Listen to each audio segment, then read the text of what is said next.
Welcome back to All About Winning Daily Fantasy Sports. My name is Ty Patton. In this video, I'm going to share my research and strategy for the wide receiver position in Week 5 of the NFL. Just a reminder, I'm building lineups for the main slate, which means I exclude the primetime games. So if you know, there are some players that obviously are up towards the top as far as, whether it be touches or targets or whatever. If they're missing, it's because they're in primetime game Thursday night, Sunday night, and Monday night. The wide receiver position is very volatile, and week in and week out, we're seeing that the top projected wide receivers are not catching up to the scoring. In week 4, the top 5 projected wide receivers, only one of them was actually even in the top 20, and that was Brandon Cooks. Same thing happened in week 1. Julio Jones was the only one that was projected in the top 5, and he actually fell outside the top 20. I truly believe that if you get the wide receiver position right each week, whatever combination it is, you put yourself in a really good position. It's very difficult to project, and there are some things that can give you an edge, and I hope to be able to share those in this video. So before we dive into the numbers, let's take a quick look back at week 4 and see what those numbers tell us. The top 5 projected wide receivers in week 4 were Julio Jones, Keenan Allen, DeAndre Hopkins, Odell Beckham Jr., and Brandon Cooks. The actual top 5 scoring were Godwin from Tampa Bay, who scored 44.20 points. Woods from the Rams scored 32.40 points. Kupp from the Rams, who scored 29.90 points. Landry from Cleveland, who scored 27.70 points. And A.J. Brown from Tennessee scored 24.40 points. What does this tell us? As I mentioned, none of the top 5 projected, not only are they not in the top 5, they're not in the top 10, and only one is in the top 20. I do want to point out, though, and I mentioned this in all my videos, when I start building lineups, I look at the game totals. I'm looking for the games that have the higher totals, because if they're going to be high scoring, my thought is these are going to be the games that have the players that are going to be needed to do the scoring. The top 3 wide receivers last week came from the second highest total on the board, the Tampa Bay Rams game. Godwin was number 1, and then you had Woods and Kupp. So that's really interesting, and it tells you a lot about game script and factoring in game totals. Now, there was 95 points scored in that game, so that score is an outlier, but it's still a tool you can use when you're breaking down the wide receiver position.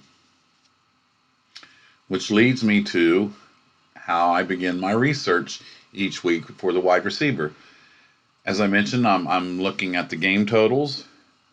With the wide receiver, I'm really interested in targets. Not necessarily receptions, because those can be volatile from week to week as well.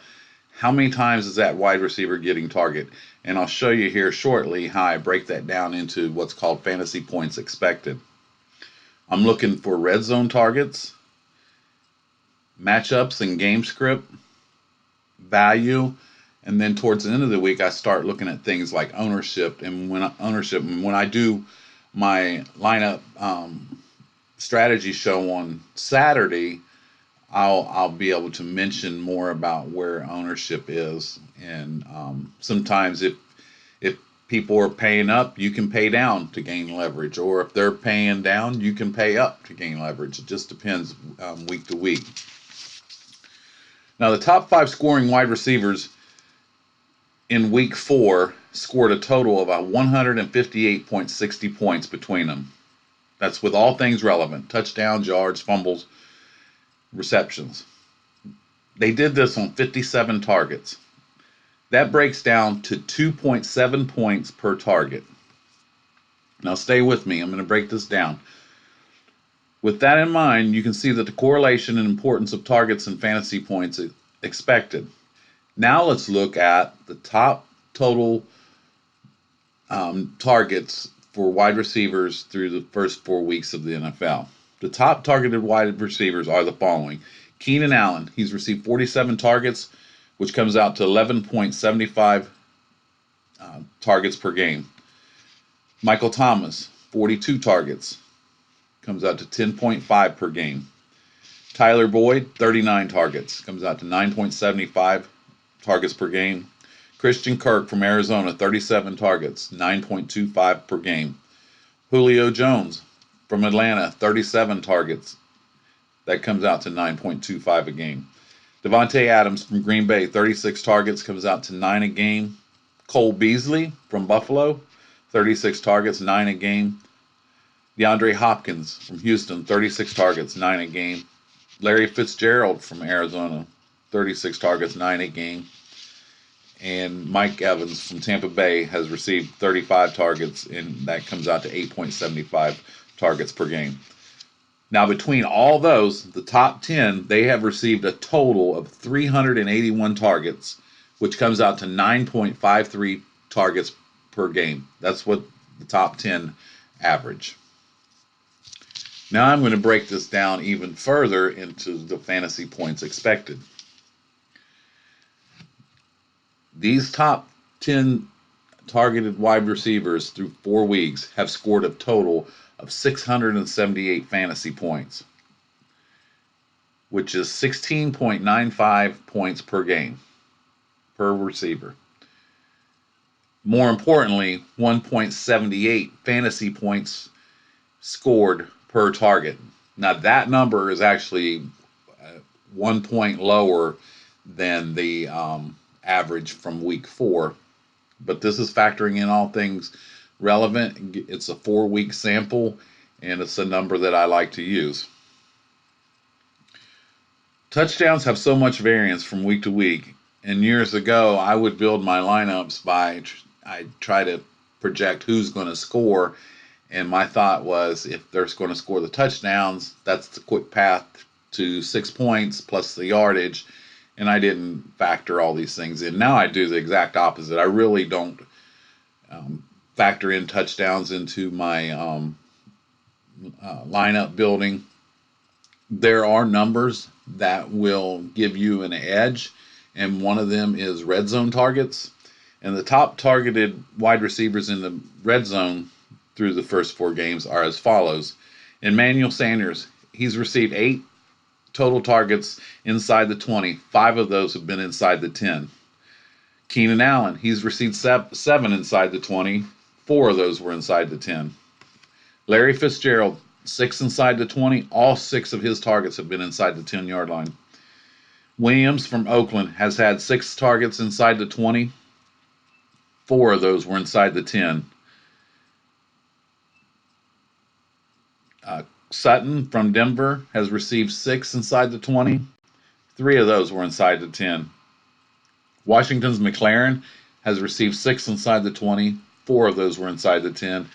And Devontae Adams from Green Bay has received 6 inside the 20, but only 1 of those was inside the 10-yard line. Now, Evans from Tampa Bay, Jones from Atlanta, Godwin from Tampa Bay, Edelman from New England, Jeffrey from Philadelphia, Shepard from the Giants, Kirk from Arizona, and Aguilar from Philadelphia. They have all received 4 targets inside the 20. Godwin has received 4 targets inside the 20, and all 4 of his were inside the 10. So that breaks down the targets for you. Now let's look at the matchups. You need to factor in which teams are giving up a lot of points to the wide receiver position, and you also need to look at which teams are doing better against wide receivers. Philadelphia right now is the worst team. They're giving up 51.6 points per game to the wide receiver. This week they play the Jets, Robbie Anderson, and Jamison Crowder. New York Jets, they're giving up 47.4 points per game. This week they play the Eagles, which is Aguilar and Jeffries. Oddly enough, the top 2 worst teams as far as giving up points to the wide receiver are playing each other this week. Number 30 is Washington. They're giving up 47.2 points per game. This week they face off against New England, Josh Gordon and Julian Edelman. Number 29 is Tampa Bay, giving up 45.7 points per game. This week they're playing New Orleans, Michael Thomas, Ginn, and Ted Ginn. I'm sorry. Number 28 is the New York Giants. They're giving up 45.6 points per game. This week they're playing Minnesota, and that's Adam Thielen and Stephon Diggs. Number 26 is Houston. They're giving up 42.7 points per game. This week they're playing Atlanta, Julio Jones, Calvin Ridley, Sanu. 25 is Oakland. They're giving up 41.9 points per game. This week they're playing Chicago, which is Robinson and Anthony Miller. I'm not sure if Taylor Gabriel is going to be playing or not, but that's the group of wide receivers. Number 24 is Jacksonville. They're giving up 41.7 points per game. This week they get Carolina, Samuels, and Wright. And number 23 is Baltimore. They're giving up 41.4 points per game. This week they're playing Pittsburgh, which is Schuster, Deontay Johnson, and Washington. Now I also want to look at the teams that are doing the best against the wide receiver, because if it comes down to making a choice between a receiver and considering game script and everything else, I might use this as the deciding point between one receiver or another, as well as all the other things, value, ownership, etc. But the top 5 defenses, as far as giving up points to the wide receiver position, are as follows. Green Bay's number 1. They're only allowing 22 points per game to the wide receiver. This week they're playing Dallas, which is Amari Cooper and Cobb and Devin Smith. Number 2 is New England. They're only giving up 25.1 points per game. This week they play Washington, which is McLaren and Richardson, and their quarterback situation's a mess, so I would definitely probably stay away from that passing game. Denver's number 3. They're giving up 27.7 points per game. This week they play the Chargers, Keenan Allen and Mike Williams. That'll be a really interesting matchup. Number 4 is the Dallas Cowboys, 29.9 points per game. This week they play Green Bay, and that's Adams, Valdez, Scantling, Geronimo Allison. That'll be a really interesting matchup as well. And number 5 is Cincinnati, believe it or not, giving up 30.2 points per game. This week they play Arizona, which is Fitzgerald, Christian Kirk. A note about Cincinnati, they're getting absolutely destroyed on the ground, so teams don't have to pass against the Bengals. So I don't know if we've really found out how good their pass defense is, but I don't tend to believe that because they're so good at pass defense, they're funneling everybody to running the ball, because they're just absolutely horrible at run defense. They're last in the league. Okay, that's all I've got for you, and I hope you were able to keep up and write all that down and memorize the best you can. I'm just kidding with you. I'm going to summarize this now, try to put some of the numbers together for you, and tell you the wide receivers that I'm targeting and why. I do want to remind you that on Saturday, I may subtract some of these. I might add some. And I'll tell you why when I do it. And I'm also looking at injuries. Remember on Sundays, is for the main slate, when the games start at 1 o'clock, at 11:30 in the morning, the NFL releases their injury report. If you want to check that, whether someone's got a questionable tag or not, because there's instances where a player during warm-ups pulls a hamstring, or you don't want to take a 0, whether you're playing GPP, head-to-head, whatever it is, you don't want a 0. So make sure you pay attention to that.